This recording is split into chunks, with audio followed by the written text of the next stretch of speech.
Салам радиосунда жаңылыктар.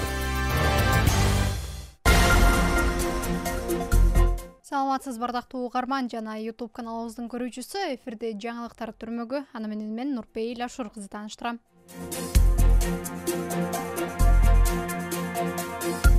Дүйшөмбүдө Кыргыз-Тажик чегарасын тактоо боюнча топографиялык топтун жолугушуусу өттү.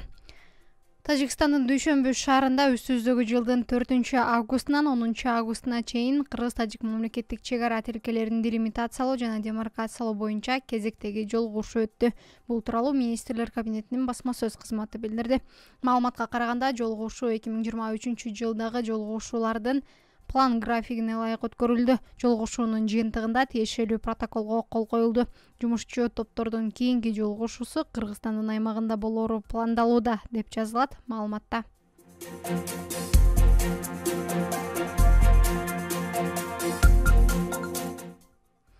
Баткенде 5 мектеп, 2 кошумча окуу корпусу пайдаланууга берилет.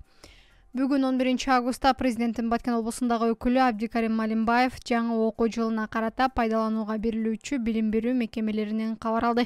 Бул тууралуу Сала медиага облустук бийликтин басма сөз катчысы Чолпон Бердикулова билдирди. Баткен районунун Орто Боз айылындагы Момунов орто мектеби бул типтүү мектеп. Андан сырткары Кыштыт айылындагы мектеп толугу менен жаңыдан курулуп атат, типтүү мектеп. Карабак айылындагы Ботон Арматов орто мектебинде болсо, ошо чоң мектептин жанына курулган кошумча имараты бүткөрүлдү, курулушу.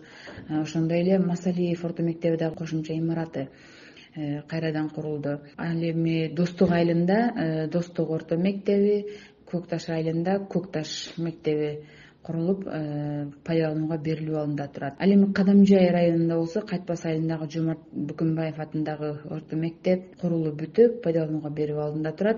Мындан сырткары Лейлек районунда Борбордук жана Максат орто мектептери капиталдык оңдоо түзөөдөн өттү. Алар дагы жаңы окуу жылына даяр. Аны менен катар жаңы окуу жылынын башталышы менен аймакта 3 балдар бакчасы курулуп ачылуу алдында турат. Алар ошо Баткен районунун Көкташ айылындагы Учкун балдар бакчасы, Аксай айылындагы Эделвейс жана Достук айылындагы Бөбөктай балдар бакчалары.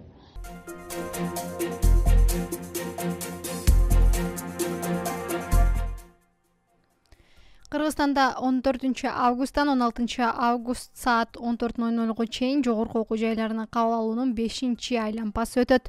Бул тууралуу Билим берүү жана Илим министрлигинен билдиришти. Эгерде жогорку окуу жайларында бош орундар болсо, 21, 22, 23 августта саат 9:00 кабыл алууга кошумча сунушталган абитуриенттердин тизмеси жайгаштырылат.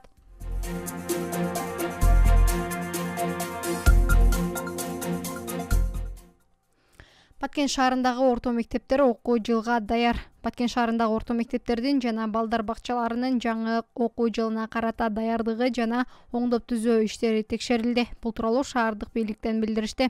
Атайын түзүлгөн комиссиялык топ шаардагы орто мектептердин 2023-2024 окуу жылына карата оңдоп түзөө иштеринин аткарылышы, көз-кыш мезгилине карата даярдыгын, оңдоп түзөө иштерин, өрт коопсуздугун, санитардык гигиеналык абалын карап чыкты. Текшерүүнүн жыйынтыгында бардык мекемелер окуучуларды кабыл алууга даяр экендиги жана косметикалык оңдоо иштери аяктоо алдында турганы белгилүү болду.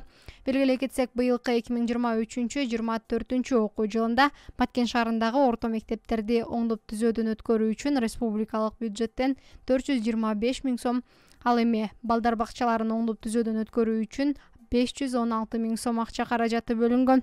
Бүгүнкү күндө Баткен шаарында мамлекеттик 8 орто мектеп, 2 башталгыч мектеп жана 6 балдар бакчасы бар.